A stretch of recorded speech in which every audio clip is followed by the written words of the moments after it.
Begin. Okay, Yes, good. we're on. Hi, this is John Florescu. I am in Bucharest, Romania, and I'm welcoming Michael McFaul, former ambassador of the United States at the Kremlin. I think the first non-career ambassador we've ever had.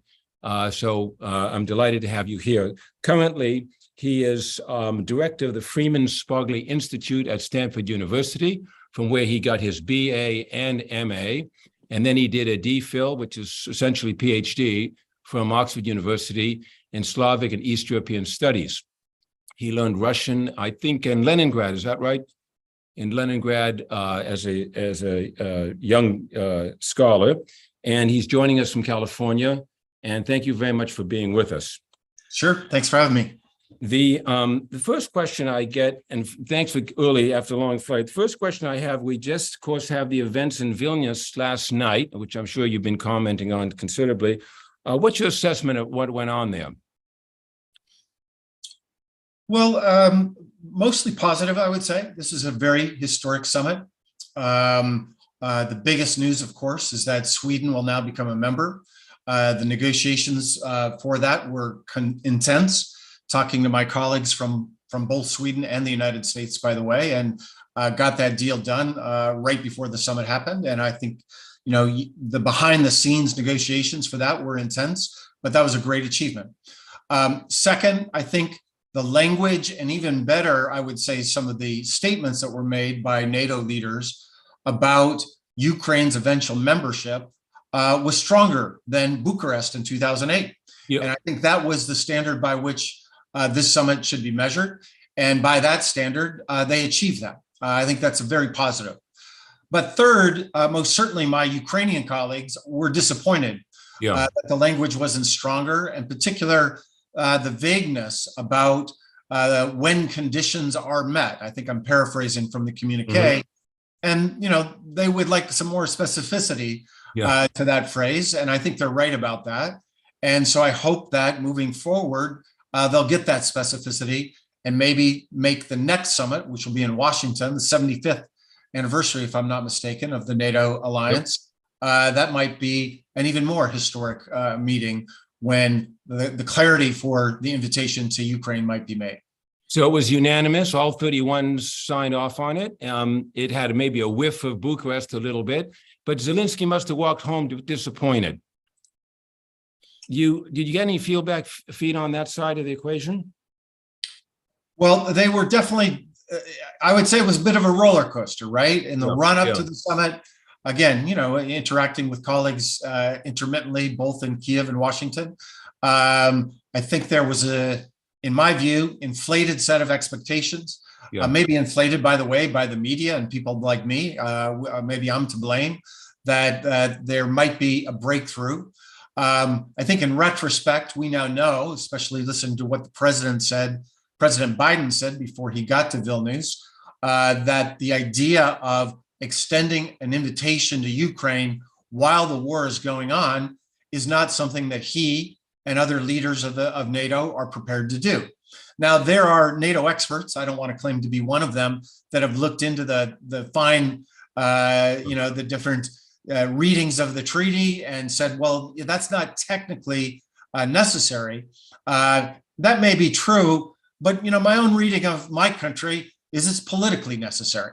And for those that live not in Washington, like I do, and people are not following this every day, the idea that Ukraine would be brought into NATO while a major conventional war with Russia was ongoing, that would have been a political lift that I don't think was tenable for President Biden. And I think the experts of NATO and the security people, I get that they're in the weeds and they see this in those terms. But I think when you widen the aperture and you think about the politics, at least in my country, I can't speak for other countries, that was just not tenable. So that's why President Zelensky was disappointed. He said that. And then when he said it before he showed up, then that triggered a negative reaction from the Biden administration. And eventually they got it all worked out. I think the meeting that they had was a positive one. The President Biden's speech and President Zelensky's speech were positive. But I would just remind everybody, I think this is structural. There's a gotcha game going on amongst journalists right now. I'm talking to them fairly frequently today. Who's to blame, and the personalities involved, and Jake Sullivan, the national security advisor, versus Yermak, the chief of staff of Ukraine, and Zelensky versus Biden. I don't see it that way. I see it as structural. If you're Ukrainian, of course you want the West and NATO to do more faster as soon as possible. That is very rational. And if you're President Biden, you have other interests. You want to do as much as you can for Ukraine, but you also feel constrained by, we are a democracy after all. You're constrained by the will of the people and by his very, and I know this firsthand, worry that he does not want to be in a war with Russia. And so that has to do with the conditions of our moment and not the individuals. I think moving forward, we have to just figure out, okay, this was a progress, maybe not as much progress as people in Kyiv would like. Let's now figure out a way to have more progress leading up to the next NATO summit. Yeah, well, I think you're absolutely right. The way expectations are raised, it's like when this near coup happened, there was a giddiness almost in the media about Putin about to fall. But going back to the point about the structure you talked about, the argument behind the Western attitude seems to be sort of the drip, drip, drip support that they've given since this whole thing began. You get the feeling it's, can Ukraine prove they can win out on the battlefield, or is the energy thing going to become too big a deal, or will Putin somehow fall from power? There always seems to be the thinking behind this caution. Do you see those as the main issues, or are they based more on specific national objectives like of France and Germany? That's a great question. I don't have a great answer. I can speak more to my understanding of the Biden administration. And I would say a couple of things. I myself have been arguing against incrementalism from the very beginning.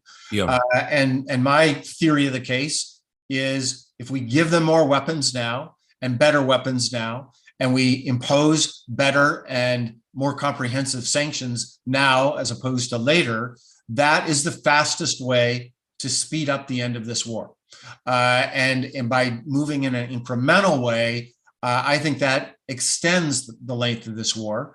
And in my view, the United States has a national interest in ending this war as soon as possible. Yeah, exactly. The pushback is twofold that I get talking to my colleagues in Washington. One, they're worried about escalation, and they are. I think it's important that people understand that. That's not some smokescreen. They're worried about escalation, and in particular, the use of a nuclear weapon by Putin in Ukraine. I think that's an overrated threat.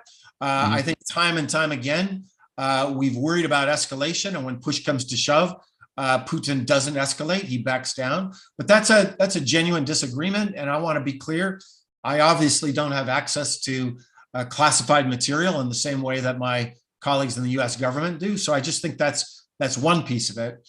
The second piece is the Biden administration would argue that they're not moving in an incremental way. They're providing weapons that meet the changing nature of the war. That's their argument. So in the beginning, javelins were very important to attack those tanks outside of Kiev. Now, the Strikers and the mobile armored personnel vehicles that they provided, that's very important to the counteroffensive. I would just say, why not do it all from the very beginning? And I would say this about HIMARS, the long-range missile systems. Now I'd say it about ATACMS, the even longer-range missile systems, about Patriots when we had that debate, about F-16s, because I think the more and better weapons we send earlier, the faster the war can end. Yeah, I mean, that's very true, because to some extent, this incrementalism, as you put it, a good word, cost extra hundreds of thousands or tens of thousands of lives, or destructions of all kinds of city had we gone slow. And among the dissenters, among the NATO dissenters, they seem to have, be on each on a different track, not each, but there seems to be two schools. Give us a little bit of insight into that. To say that again, in other words, the slightly dissenting, maybe Macron and Scholz, and on the other side, the Poles and the Romanians, and there seems to be a bit of in the Nordic countries. What's your view on that? Well, that divide is real, and we shouldn't be surprised by it. Yeah. I was just in Tallinn recently, and they understand the Russian threat better than others. By the way, Romania does too, comparatively. Yeah. Versus those that are worried about poking the bear and creating something more escalatory. So I understand it. I think again, we have overestimated, I think, this notion of poking the bear. That was the argument going all the way back to the Bucharest summit, after all, in 2008. We can't do too much because we don't want to antagonize them. And from my position, the way I read the history, we've done next to nothing to accelerate Ukraine's timeline for joining NATO since 2008. I know that there are those, Putin argues this, and there are those in the West here in my country that say NATO expansion caused this war. I think that's complete and utter nonsense. I saw in your article. There hasn't been any NATO expansion. So you're talking about something that didn't happen that triggered this war. I don't see it that way at all.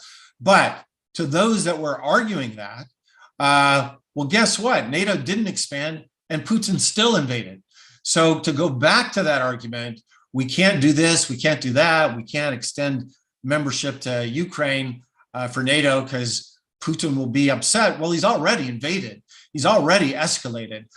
He's already using all means necessary, short of a nuclear weapon, to try to not just keep Ukraine out of NATO. That's not his primary objective. His primary objective is to annex big portions of Ukraine.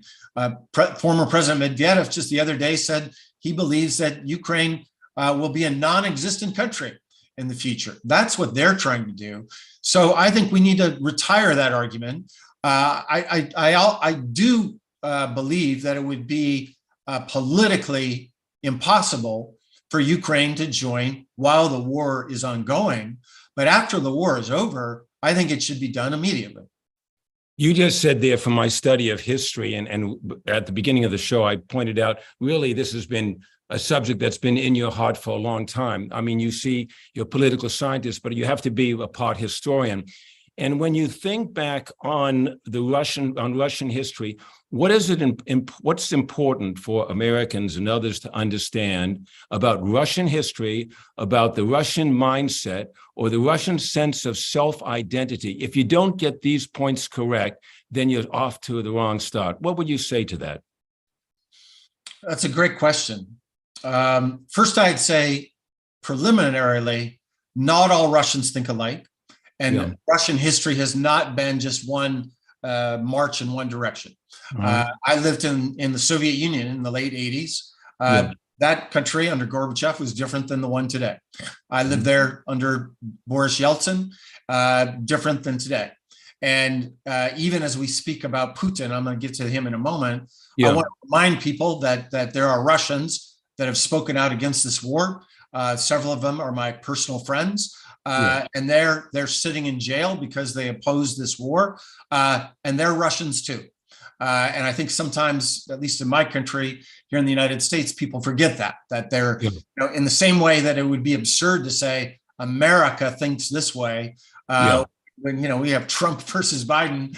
But it's not that extreme, and that gets me to the second point. I think the central thing one needs to understand about Putin's Russia today is that this is a dictatorship, but it's an imperialist dictatorship.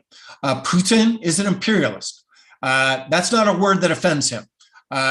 He wants to be compared with other great Russian imperialists, Catherine the Great, Peter the Great. That's not offensive to him. And he thinks because of the West, but also, by the way, because of the Bolsheviks, he blames them too, that the Russian Empire was destroyed in a way that it shouldn't have been. And if you look at what he says about Ukraine, he says this very explicitly. He's not sugarcoating his views at all. Ukraine is not a real country. He says that. Ukrainians are just Russians with accents. They should never have been allowed to be escape from the Russian Empire. And so he's trying to right that wrong. And so I think the other way to think about it is we've had lots of European empires, as you know better than I'm not an expert on European imperialism, but then we had an era of decolonization after World War II. Yeah. I think it was one of the greatest achievements of the post-World War II order, by the way. And, the British gave up their colonies, and then the French and the Portuguese. And in some places it was a violent process. Sometimes it was a peaceful process, but it was a process that eventually the Soviet Union joined as well in 1991. When the Soviet Empire collapsed, and there were 15 independent countries that the entire world, by the way, recognized, including the leadership in Moscow. I think that's a fact that Vladimir Putin wants his people to forget, but it was Boris Yeltsin that signed the agreement that allowed for the Soviet Union to dissolve, and they supported that, and the entire world supported it.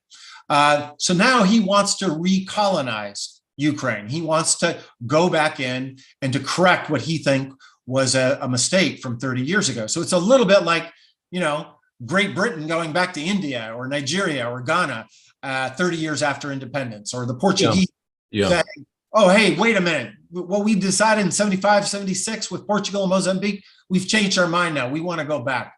That's what's going on. And that, I think, needs to someday be defeated until that imperial strand of Russian thinking is defeated. All of Europe, but especially Ukraine, will be threatened by Moscow. So in a way, you're saying he's going against a sense of history to some extent. And Kissinger made that comment that it's a shame to let Russia drift away because for 300 years, it's been part of Europe, going back to the 18th century. It's hard to see how a new alliance with China would somehow replace that. You mentioned Putin there. You've met Putin a few times, I imagine. What three words would you use to describe him? Three, huh? 3 words. So I have met him many times. I actually met him in 1991. So we have a long history. We met in St. Petersburg when he was a deputy mayor. I don't know if I can do it in 3 words. I'm okay. Take 5. But 3 concepts, right? Okay. So one is he's got a giant chip on his shoulder. And he's that drives his analysis. 2, extremely paranoid. He thinks we're out to get him. We're out to overthrow Russia. We're out to overthrow his allies. And when I say we, I mean the United States, but I mean the West more generally. So he's extremely paranoid. And 3, I would say vindictive. If you've double-crossed him or you've done something, he will eventually try to seek retribution in some way. Right. In a way, are there any red lines? We always talk about red lines in American politics and the Middle East and so forth. Are there any red lines that just go too far for him? Or is he at the end of the day a negotiator on all sides?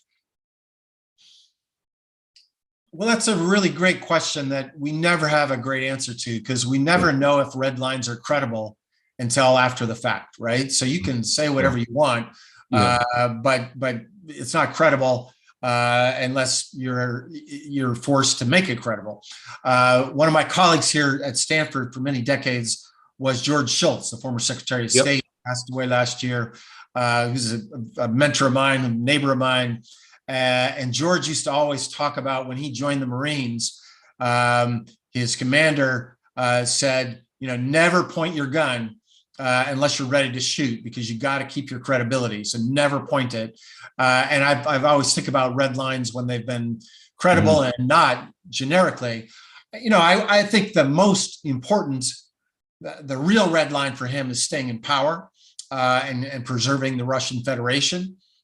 I do not think the idea of Ukraine joining NATO or not is a red line that he can't live with. He wants you to believe that, but I don't believe it. And by the way, I don't think we should respect his red lines. Why are we constrained by what Putin says are his red lines. This notion of spheres of influence, that's an idea from the 19th century. Yeah. It doesn't belong in the 21st century. And, I've heard him up close and personal. I've met him when I worked in the government. I was in many meetings with him when President Obama met with him and other senior officials from my government. So that's your perspective, but, nobody gave you a special wand that gets you to tell people in Ukraine or Georgia or Belarus what to do. The third thing I would say that, however, that is important is assessing what he would do in a time of crisis. Yep. And I think the conventional wisdom that most certainly is prevalent in the United States, but I think in other countries as well, goes something like this. Putin can never back down. He can never lose. He has to save face. He needs off ramps. Rat in the corner. That's another metaphor you hear all the time. If he's cornered, he'll lash back and he'll escalate. And my response to that is two things. One, tell me exactly what you mean about lashing back and escalating. Because when you pull on that string, it turns out he doesn't have a lot of moves of escalation, except for the nuclear option. And I think that would be extremely irrational and very difficult for him to do. So I think that escalatory, he'll escalate. Well, tell me what you mean by that, because when you pull on it, I don't think he has a lot of options. The second thing I would say is we have a few instances when Putin was in the corner, the rat in the corner, and he had the chance to escalate, and he didn't. So two are come to mind important to me. One was several years ago. He was in a bit of a tit for tat with Erdogan. He was flying planes through Turkish airspace into Syria, and Erdogan said, "Don't do that," and they kept doing it. And you know what? Erdogan shot down one of his planes.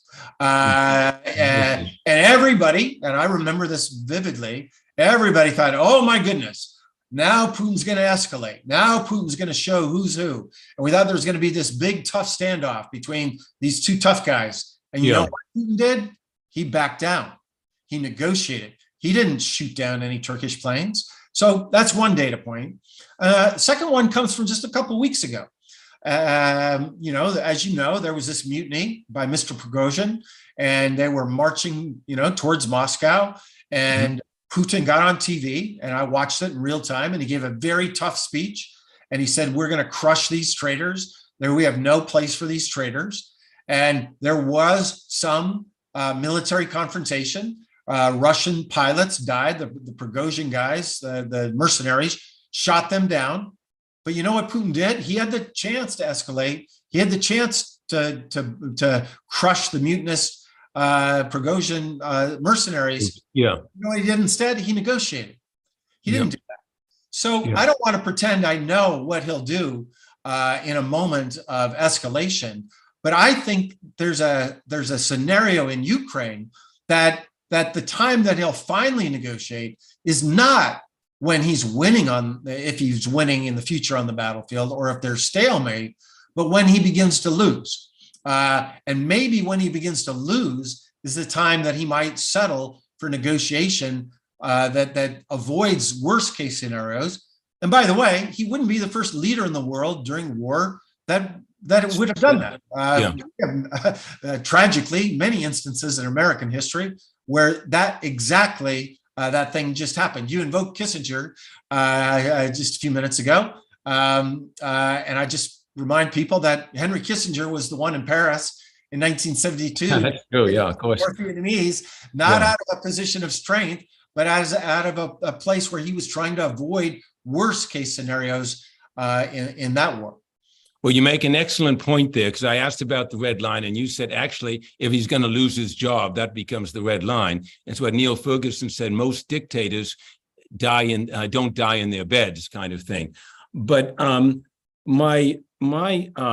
mentioned Prigozhin, which is an interesting subject, so maybe we'll turn to that.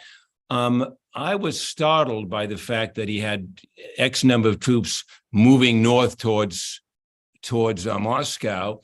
and he could have at any moment, put a stop to it. Is it because he was being pragmatic or choosing, as you said, the more sensible course, as you put it, or he didn't have the troops there, or he couldn't rally his team, or he didn't trust his team? What's your view on that?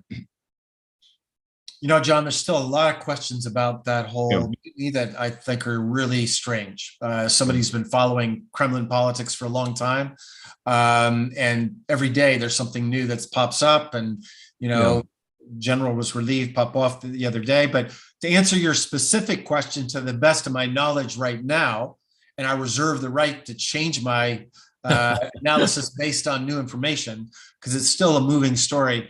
But I think at that moment in time, Putin chose the lesser of two bad options, right? Mm-hmm. Do you use force, Russian on Russian force? A lot of people would have died. I think he probably could have prevailed, but it could have been bloody. I mean, it would have been bloody for sure.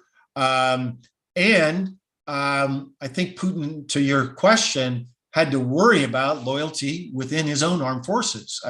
We still don't know the extent of those generals and colonels and privates in the Russian military that had sympathies for Mr. Prigozhin. And so I think that's why he, both choices were bad, but he decided negotiating was a lesser of two bad outcomes. But I do also think it exposes, weaknesses in that system. And I think we in the West, at least in my country, have, bought into the Putin narrative and the Putin propaganda that he's all powerful and that he's almighty. And we see him on his horse with his shirt off, as this macho guy in the Kremlin. And that's, these are his propagandists want us to believe that. But I think under the surface, there are signs of weakness. And most certainly what happened with Prigozhin over the last couple of weeks is an illustration that things may not be as consolidated within the Putin regime as we once thought. I think you're right about that. And the whole episode seems mysterious to me. I don't believe what the Belarus Lukashenko said about the whole thing. It didn't stack up, and it didn't make much sense also, in my view, that you have an impending coup leader moving on to take down, Vlad the Impaler of the Kremlin, and all of a sudden stops. Nothing adds up. So I think it's cautious not to say too much. What do you think about how the Western media reads these things? I saw the media was almost giddy with the idea of Putin maybe going down within 24 hours, like it was the Shah of Iran or Noriega or something like that. Do you think the intelligence, or at least the media, gets this conflict correct? Well, if there were those predicting Putin's collapse, that was incorrect, and I was not in that camp. I think he was weakened, but you can say that without saying the regime's going to collapse. And I think, sometimes we have too much hyperbolic statements, analysis, because then that led to another, what I would call also equally hyperbolic set of statements that this strengthened Putin, right? There was a group that said this, and this is all brilliant, and they weeded out those that were, undermining Putin's agenda inside the military. I think that's also, extreme. But I would say it's become more difficult, obviously, for us to understand what's going on inside Russia, and most certainly what's going on inside Kremlin elites, for a couple of reasons. One, Russia's become more autocratic than it was 23 years ago.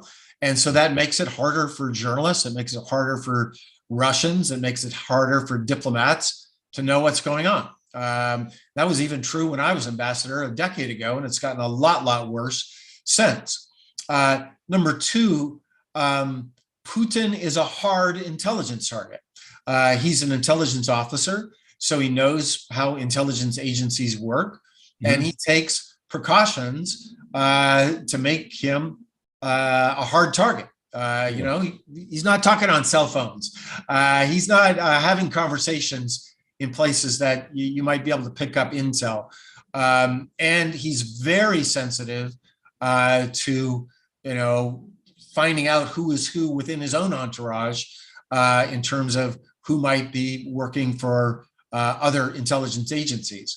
That said, let me just put a footnote to that. Yeah. I do think, and my guess is Putin thinks the same, he does have a problem there, because where that to me was revealed was in our superb intelligence predicting that he was going to invade Ukraine. And, you know, I obviously don't read intelligence anymore. I don't have any security clearances. I didn't want them to, because I didn't want to be bleeding in when I'm talking to people like you. It's easier just not to have them, in my view. But that we knew everything we did. And then that the Biden administration made the decision to declassify that as a way to try to build solidarity within the alliance about how to respond.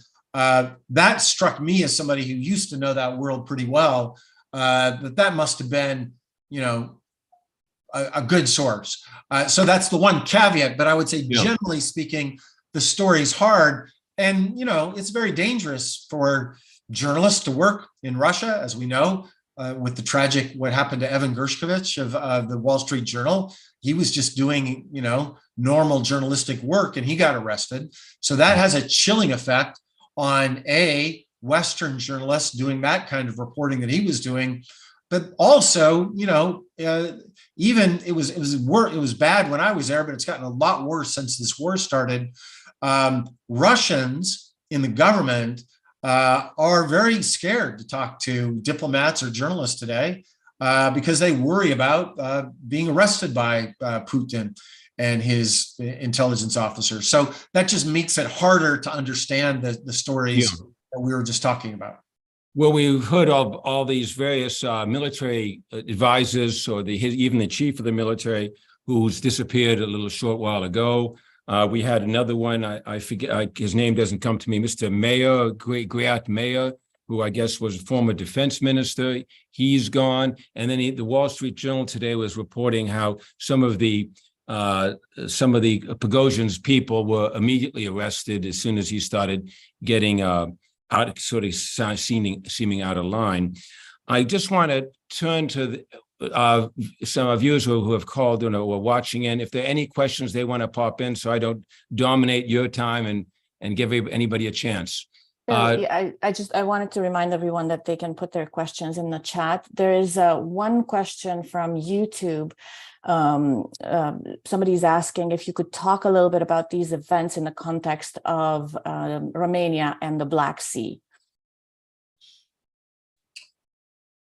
Well, that's a big, hard question. But I think one important piece of the war effort and the future of Ukrainian independence, which it also means Black Sea independence, is there's been way too much, in my opinion, flippant commentary about how Ukraine just needs to give up territory, give up Crimea, even some say give up Donbass and sue for peace. I radically disagree with that because if you look at the map, and I know I'm talking to people that know this map better than I do, I don't know the map as well as I should, doing so puts under threat Ukraine forever. And so I think ensuring that we go back to where all their ports are free, including their ports in Crimea, is a very vital port for Ukrainian sovereignty and security, but I think it is for the NATO alliance as a whole. We have no interest in Russia dominating the Black Sea. And you know, frankly, there's been, I think people have not comprehensively understood how damaging that would be for the security of our NATO allies, including Romania, if we allowed them to maintain the positions that they have right now.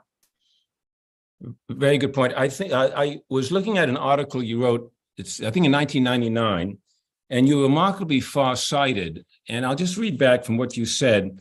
It was in Foreign Policy magazine. You said, Russia has lost its ability to project military power, is hardly a threat to invade Europe, and its only military asset is its nuclear arsenal, and even that's eroding. Even that's eroding with your words as well. That's probably more true today, isn't it? 20 some years later. Well, I'd say a couple of things. One, I'm actually writing a book right now called Lessons from the Cold War for How to Deal with China and Russia. The first draft of which I sent to my publisher before Russia invaded Ukraine in February of last year, and I'm still rewriting ever since. But I want to tell you that because if you looked at conventional assessments of the military balance of power between Russia and NATO, there was a growing fear that Russia, since I wrote that piece you're talking about in 1999, that Russian conventional forces had gotten more modern, had grown, and the balance of conventional forces in Europe was shifting in Russia's direction. I think what we know now is it's one thing to count tanks and count soldiers and count GDP per capita spent on military resources. It's another thing to try to count will to fight and performance on the battlefield. And what we've now learned is that bean counting, and I was doing it for my book, that's why it's on my mind, doesn't tell the whole story. And so what you've seen is, we grossly overestimated the abilities of the Russian conventional forces in 2022. I talked about earlier how our intelligence community got right that Putin was going to invade, but they also got pretty wrong how effective and quick that invasion was going to be. And the fact that we shut down our embassy and moved all our diplomats out of Kiev is the evidence that we thought they were going to take Kiev, and they didn't. And so I think this raises a question of how do you measure conventional power in the absence of war? I actually think it's a really important question to ask about China as well. But I think this has been an important lesson for the will to fight matters. I think Ukrainian armed forces were in much better shape than we thought. We had forgotten, at least some had forgotten, that they've been at war since 2014. War didn't start for them in 2022.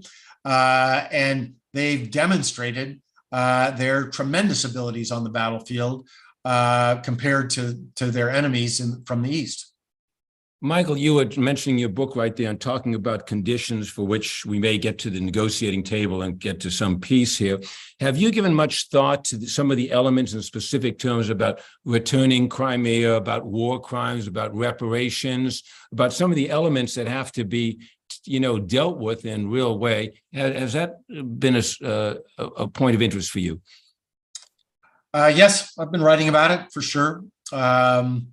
And I'd say a couple of things. One, the terms of the end of the war ultimately should be decided by President Zelensky and the people of Ukraine.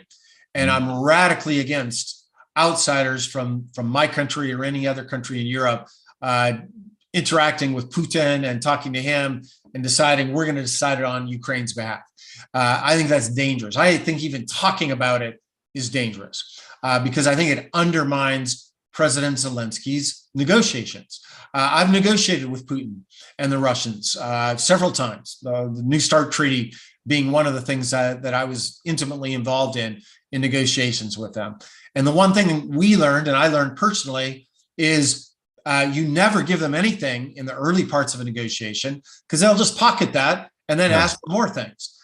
So the hardest things, like what to do about where the borders are for Ukraine, including the borders of where Crimea will be, that's the last thing that should be talked about, not the first thing. So for those that say, well, as a goodwill gesture, Zelensky should say, we'll just agree to give up Crimea, I radically disagree with that. Second, however, if there is a moment where there's a right moment for negotiations, and I don't see any evidence of that right now. I want to be crystal clear about that. I see no evidence at all that Putin wants to negotiate right now because he's playing for time. Quite frankly, I think he's waiting to see the results of our election here in the United States and to see if he has somebody easier to work with in the White House. And so until then, I see zero chance of a negotiation. But if we get to a moment where Zelensky wants to negotiate, and whatever those terms are, that's for him to decide. What I think is that we need to do are then three things. One, that's where the security guarantee piece has to become much, much clearer.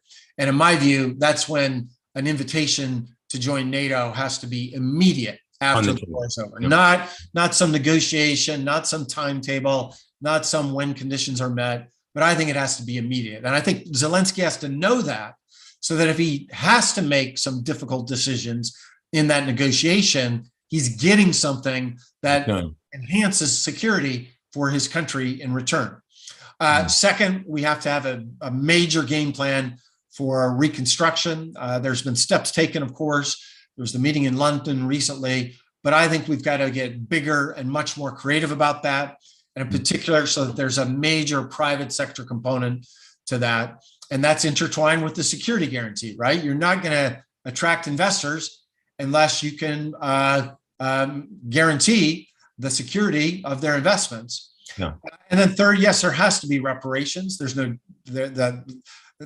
doubt about it. And I think in particular, the Russian assets that have been frozen in Europe and the United States and elsewhere, those I just think have to be turned over to the Ukrainians. The timing we can talk about, but I cannot imagine a scenario where we would give back Russian central bank assets that are sitting in the West. That politically would be extremely unpopular in the United States. So that has to be part of the equation. And then fourth, as you mentioned, there has to be those that committed crimes have to be held accountable. I can't say when and where, what timetable, but that can't be dropped. Inevitably, that process will go on for a long time, but it has to go on. You were saying the thing about keeping a united front to some extent, and to some extent, we've seen various leaders go to Moscow, such as Macron, trying to start a dialogue, making a few points about he's isolated or he's sick or who knows what. And the leader, I think, of Turkey was there, the prime minister of, I think, Israel went along. All this stuff, in your view, doesn't amount to a pile of beans. Is that right? It's just unhelpful? Well, I just want people to be very careful about speaking to Putin on behalf of Ukraine. The people of Ukraine didn't elect President Macron. They elected President Zelensky. So if somebody's going to negotiate about the future of Ukrainian security, it has to be their elected leader, not the French's elected leader or the American people's elected leader. They're the ones whose country was invaded. They're the ones who have lost tremendous numbers of people in this tragic, horrible, barbaric war. And I just think any signaling that there's going to be some negotiations without the Ukrainians at the table, I think is dangerous. Now, that doesn't mean channels of communication shouldn't be open. I'm not against that. Yeah. I just want the Ukrainians to be fully looped into those negotiations. At the table. You mentioned the thing about the U.S. elections, and of course, the U.S. elections are highly controversial. I mean, people are saying that Trump may be loaded down with all his legal difficulties and may not get too far, or that President Biden may feel, or some may feel, that he's too old for the job. And then you look at who else is out there. Well, there's not much on the Democratic side. I mean, there's Bobby Kennedy, who seems kind of cool to Ukraine. And you have Ron DeSantis, who also seems cool to the campaign.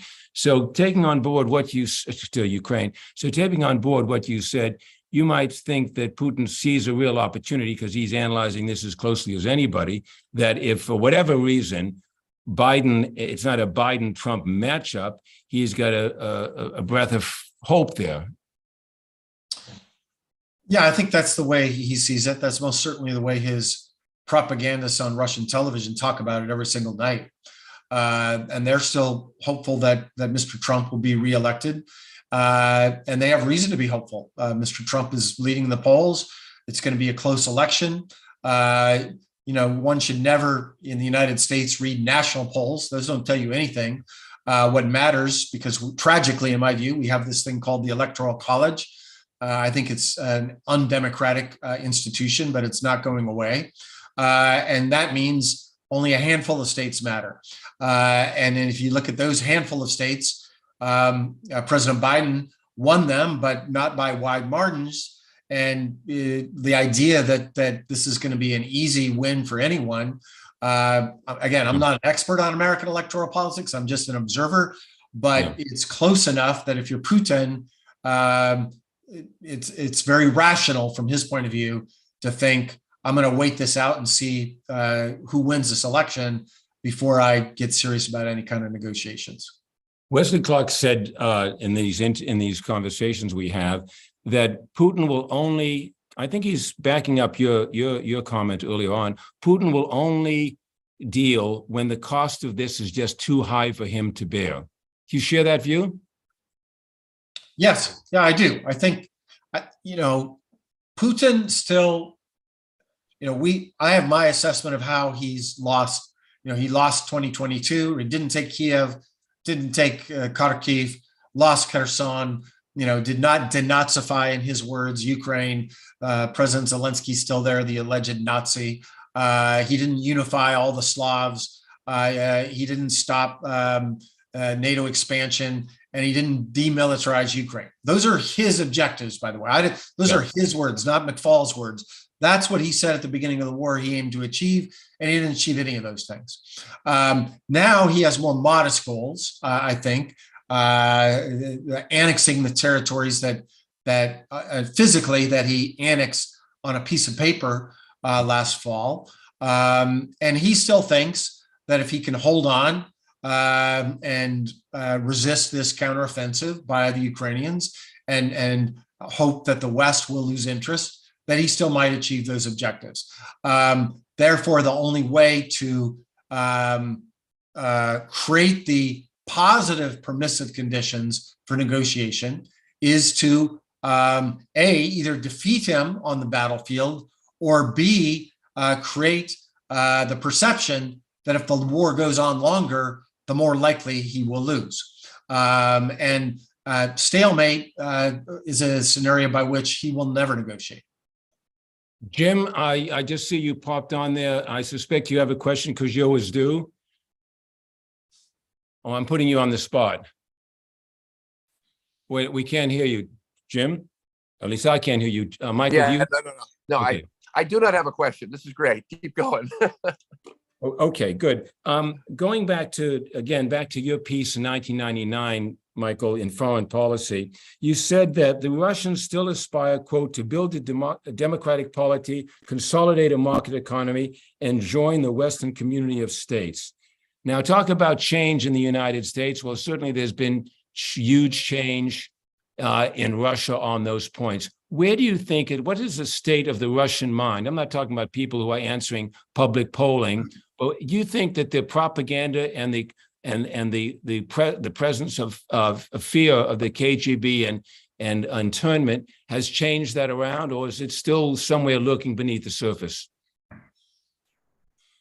Well, it's hard to know because of, as you rightly pointed out, opinion polls and dictatorships are not very accurate. And even, you just have no incentive to tell your actual preferences. Before getting to 2023, though, I'm glad you mentioned 1999, because I think people forget that in 1999, what I wrote was not a fairy tale, because back then, there were candidates that, had they won or been, blessed by Yeltsin, Russian trajectory might have been very different. And I think there's a tendency right now, at least here in the United States, to say, well, Russia's been a dictatorship, always has been, always will be. Yeah. I have a very different view. In fact, back in 1998, there was an alternative candidate that Yeltsin wanted to be his successor. His name was Boris Nemtsov. It was very clear that Yeltsin brought him back from Nizhny Novgorod, where he's a governor, made him first deputy prime minister, and he was the heir apparent. And if not for the financial crash in 98, which compelled that government to resign because, by the way, Russia was a democracy. If it was an autocracy, they wouldn't have had to resign. That meant that Nemtsov had to be jettisoned. And that's why Putin was anointed by Yeltsin, first as prime minister and then as president. And that was a catastrophic mistake by Boris Yeltsin. But had it been Nemtsov, there's no doubt in my mind that trajectory of Russia internally and therefore in interaction with the West would have been very different under somebody like Nemtsov. And so that gives me hope for the long term, but not in the short term. In the short term, I'm very pessimistic. Propaganda works. Putin's been feeding his people propaganda for 23 years. I think it's really important for us to understand how long that is, that there are many people in Russia today who have only known Putin. And it's impossible in a world like that to think about the opposition when you've never even seen the opposition. You don't even know who the opposition is. So when they say, who do you want to be the next leader? You literally don't even know the names. You can't even imagine who those other leaders could be. So that, I think, and then add to that when a country goes to war, and including, I think most countries in the world, there's a rallying around the flag effect. And remember that in Russia, Russians every night on Putin's television channels are being told that they're at war with the United States. They're not at war with Ukraine. They're at war with NATO and the United States. And we're out to get them. We're out to destroy them. And because Putin was so brilliant and stopped the NATO advance in Ukraine, they're not fighting in Russia, but otherwise the fight would be there. That's the argument that they see every night on television. That said, I do think there's an important segmentation of the Russian electorate, the Russian population. So on the one hand, I would say there's the core, 25, 30% hardcore supporters of Putin. They're the ones that watch TV and listen to that propaganda. And we know who they are demographically. It's older people, less educated, more rural, and poor people. That's the Putin strong supporters. Mm-hmm. At the other side of the spectrum, and I think it's a smaller part, but not trivial part, 15, 20% of Russians that don't support Putin and don't support this war. And they don't watch Russian television, by the way. They get their news from other sources. And that's the younger, educated, more urban, richer people. By the way, that's the future of Russia. So Putin's lost the future. And in between is where most Russians are. And they support Putin, but they support him in a very shallow way. They're not enthusiastic about this war. They support it because their leader supports it. And they're the people that if Putin tomorrow got on TV and said, we've achieved our victory. We stopped NATO from invading our borders. We stopped them in Ukraine because of our heroic soldiers. And now I'm declaring victory. Massive, the overwhelming majority of Russians would support that. And so that's the way I would describe, the way I think about the Russian population today. Yeah, you were mentioning the thing about propaganda. It works, and that we've seen, let's say, Assad in Syria. Not only propaganda works, but dictatorships work quite well too. And there he is, Assad, after all these years, with Putin behind him and Wagner behind him, is able to go forward with all these atrocities, which is very sad. The other thing that sort of strikes me, you as a scholar of Russian studies, a top diplomat there, somebody who cares about Russia, that this change of attitude, it must be heartbreaking for you because you must, at a certain level, love the Russian people and admire the Russian people. And now many would find you as sort of an enemy of their state. Does that ever cross your mind? Yes. Yeah, for sure. I mean, I've lived in Russia, many years of my life. I have close personal Russian friends, many of which are living in exile now. Some are in jail, but some are still living in Russia. And, I've been on the sanctions list by Mr. Putin since 2014. So I have not been back since then. And he not only has sanctioned me, he wants to arrest me. So Russia is a place I don't plan on traveling anytime soon. But let me say two things. I still, in the long run, am optimistic that Russia can change, because I don't believe that culture and geography and history, are just unidirectional for any countries. I remember what scholars wrote about Germans and Italians, and they changed. So I don't believe in those kind of theories. But I also have to admit, this horrible, barbaric war that Putin launched in Ukraine, he didn't do it alone. He's had Russians who have done these things. Putin's not raping children and women in Ukraine. Russians are. He's not launching these bombs, these horrible, civilian attacks by himself. Russians are doing that. And there are Russians that support this horrible war. And it's caused me to rethink the assumptions I had made about Russians versus the Russian regime. I still don't believe in categorical, statements about all Russians think this and all Russians think that. But I've been disappointed, honestly, in how many Russians have supported this barbaric war. And tragically, it's going to take a long time for that to unwind, because, propaganda works, and they've been just fed these lies for so long. It's going to take, I think, many, many years, if not decades, to unwind the damage of the era of Putin, including this latest tragic chapter, this invasion of Ukraine. Michael, now we're just about at the end of our hour, but a quick question. I mean, you've had an interesting course between academia and politics and advising and sitting in at the highest levels of government. You've talked directly to all these people. You've given a lot of thought. You're working on books. Are you open to re-engaging yourself in terms of being an active member of the government, a new administration, in trying to sort out this problem that obviously has been on your shoulders for so many years? Oh, yeah, of course. I loved working in the United States government. First, I was at the White House for 3 years, and then 2 in Moscow. There were challenges, and I didn't agree with all of our policies. That's something, as an academic, I get to say whatever I want, and I have tenure, and that's the way you roll. But when you're on a team, it's different. But I actually I enjoyed being on the team. It was an honor of a lifetime to serve my country.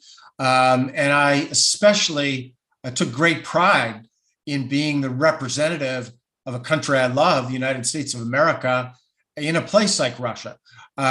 Because, at least here in the United States, there's this view that they just hate us all. And, things have gotten a lot worse, obviously, since when I was there. But I was there at a pretty tough time, too, when Putin was extremely paranoid about, I allegedly was fomenting a revolution against him as the U.S. ambassador and handing out money to the opposition. This was complete lies, of course, but that was the context within which I was serving my government. And yet there were lots of Russians that wanted their photos with me. There were lots of Russians that felt honored to be invited to the ambassador's residence. And that gives me hope that someday that might happen in the future. And if I were ever offered the opportunity to serve in the government, of course I would do so. Well, I think you better speed up your book. The rewriting of that book's not too easy, because I think by 2024 and 25, any administration be well served. And I thank you very much for your time. I thought it was fascinating. Thanks for having me. Joining us. Great conversation. Yeah. Bye-bye. So Thanks, long. Mike. Yeah. Bye-bye.